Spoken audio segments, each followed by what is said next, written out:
सियासत और जंग में मुश्किलात आती हैं और सियासतदान हो या सिपाही हो तो वो शायर ने क्या खूब उसको मोटिवेट करने के लिए कहा है कि गिरते हैं शहसवार ही मैदान जंग में। लेकिन आपका जो मामला है वो गिरते हैं शहसवार ही मैदान जंग से निकलकर आसमान से गिरा और खजूर में अटका वाला हो गया है। क्यों? बहुत शुक्रिया पारा साहबा। देखिए पारा साहबा, मुझे तो इस चीज़ का इल्म नहीं है। मुझे तो पहले भी इंसाफ नहीं मिला।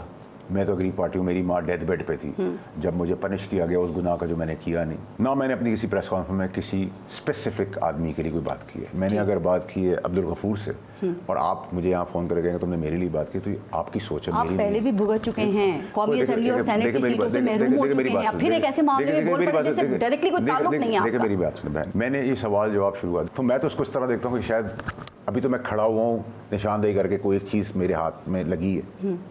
उनको अंदाजा है कि मेरे पास बहुत कुछ लग गया है, बाय एंड लार्ज किसी को भी तो लग गया।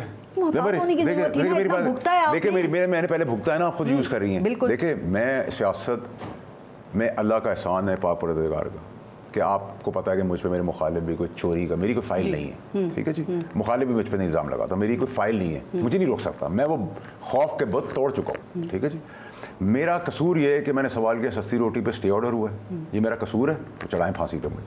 ठीक है जी, अगर मेरा ये कसूर है कि वन व्हीलिंग के ऊपर जज साहब का नाम मुझे नहीं, उन्होंने कहा कि जी वो वन व्हीलिंग करेंगे इलेक्ट्रिक बाइक्स के ऊपर और किसी खातून को छेड़ेंगे तो वो क्या तालीम भी छोड़ दें, तो वो गुमराही के काले अंधेरों में चले जाते हैं। भाई अगर गवर्नमेंट का ये काम है, गवर्नमेंट कोई बेनिफिट दे रही है, कोई अच्छा काम कर रही है, मुखालिफ भी है तो हम उसको तारीफ करेंगे।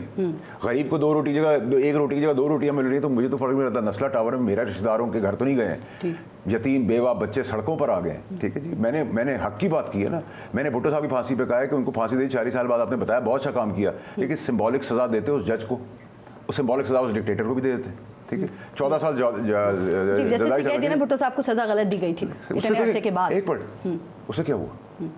क्योंकि जज ने फैसला कर दिया था। आप सिंबॉलिक सजा दें, जिसने नस्ला टावर गिराया है उसको सजा तो मिले, बिल्कुल मिलनी चाहिए। ठीक है, तो अगर मुझे और आपको सजा है तो पाकिस्तान में 2 कानून तो नहीं होंगे ना। पाकिस्तान में 2 लोगों का सिस्टम नहीं चलेगा। ठीक है जी, मेरा तो ब्रॉडर पिक्चर के अंदर ये है कि रिफॉर्म्स कर लें, हम सब मिलकर पाकिस्तान को उस पटरी पे चला दे। देखिए यहाँ औरतें जो हैं अजमतें बेचती हैं, अल्लाह मियाँ माफ करे, बड़े बोल बुरे वक्त से, क्योंकि उनको इंसाफ के लिए उनका घर नहीं बेचने को, मोटरसाइकिल नहीं, ट्रैक्टर नहीं, गाड़ी नहीं, सब कुछ तो बेच चुकी होती है, फिर भी इंसाफ के लिए कचहरियों के अंदर ये सुनने मिलता है। आपको भी पता है, मुझे ही पता है, बिल्कुल पता है, ये रियलिटी है। ठीक है, तो अगर मैंने उनकी आवाज उठाई है तो मैंने गुनाह कर दिया, तो मैं ये गुनाह एक कबीरा 5 करोड़ दफा करूंगा।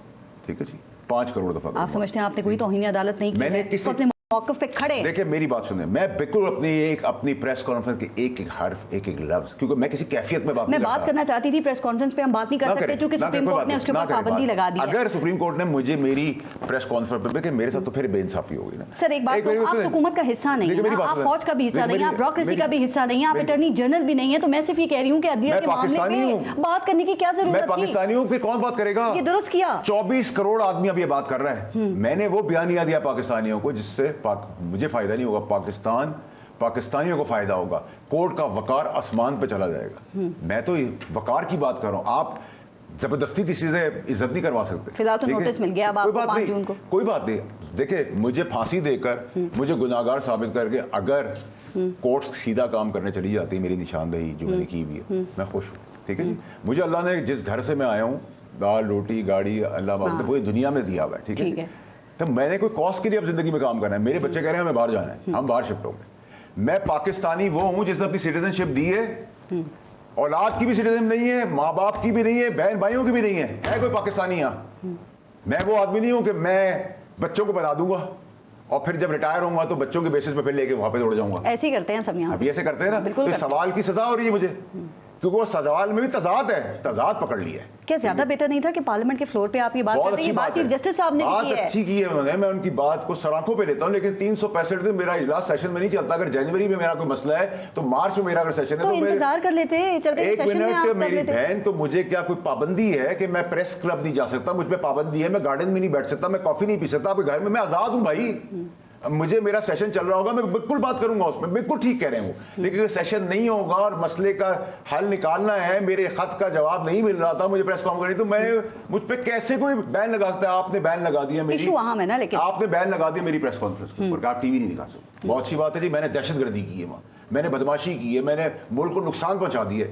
अगर एक और लेटर आता मेरे ऊपर प्रॉक्सी का इल्जाम लगाया, वो भी नहीं चलेगा, तो इंसाफ बराबर होता। वो मुझे प्रॉक्सी बनाए, इंडियन अखबारों की हेडलाइंस हूं मैं, ठीक है, बैनुल अक़वामी अखबारों की मैं हेडलाइंस हूं, ठीक है। मेरे बाप दादा की इज्जत आपने मलिया मेड कर दी, सबूत देना पड़ेगा, सबूत तो मैं दूंगा। वैसे मैं एक इंच पीछे अपनी गैरत पर नहीं हटूंगा। आपने मुझे कहा है आप मेरा गला काट दें, मुझे हर चीज मंजूर है, लेकिन मेरी पर इल्जाम लगाया है, वो इल्जाम आप साबित करना होगा, क्योंकि जज इल्जाम नहीं लगा सकता कानूनी तौर पर, मैं और आप लगा सकते हैं एक दूसरे के ऊपर। लेकिन चीफ जस्टिस तो कह रहे हैं कि पार्लियामेंट के फ्लोर पे भी आप जज के कंडक्ट के ऊपर बात नहीं कर सकते। उसका क्या मतलब है आपको? चीफ जस्टिस साहब ने ये बात की है। कंडक्ट से क्या मतलब है? मतलब जो कुछ वो कर रहे हैं, जो भी उनका कंडक्ट है। अगर आपने मुझे एक तजाद हुआ हुआ खत दिया है जिसमें तजाद आ गया बात के अंदर, मैं उसका सवाल नहीं उठाऊंगा, तो फिर तो मुझे तो फिर आपकी बात से तासुर मिला कि मुझे जान के रोका जा रहा है कि मैं ठीक पे खड़ा हो रहा हूँ। देखिए मुझे तो मैंने कोई काम किया ही नहीं है, मुझे घसीट के ला रहे हैं इधर आ जाओ, इधर आओ, कंटेम्प्ट है, जबरदस्ती कंटेम्प्ट है। मैं आपसे मुखातिब हूँ, ये खड़े हो जाए, मुझे आपने क्यों कहा? तो मैं पूछूंगा भाई मैंने तुमसे तो बात भी नहीं की, मैंने तो इनका भी नाम नहीं लिया। क्या मैंने ये कहा कि अगर मेरी पगड़ी को उछालेगा, तो मैं तो अभी भी कह रहा हूं, अगर पाकिस्तान का दुनिया भर में मेरी को पगड़ी उछालेगा, किसी भी मनसब से उछालेगा, मैं डबल उछालूंगा। अगर तौहीन अदालत लग जाती है तो माफी नहीं मांगूंगा, बात को नहीं खत्म करूंगा। अदालत में मुझे जेल दे देंगे, कला काट देंगे, फांसी दे देंगे। ये नस्ला टावर, ये रेप केसेस, ये सस्ती रोटी, लंबी लाइन है जो आप बात कर रहे हैं। ये मेरा मसला है, अगर मैं खड़ा हो गया तो मेरी आवाज तो आप नहीं बंद कर, वो तोड़ चुका हूं मैं, मेरी आवाज तो रहेगी ना। मेरी आवाज है, मेरी औलाद पीछे अब खड़ी हो गई, वो भी कह रहे हैं कि तुम्हारा मिशन हम लेके जाएंगे। बयानिया पाकिस्तान में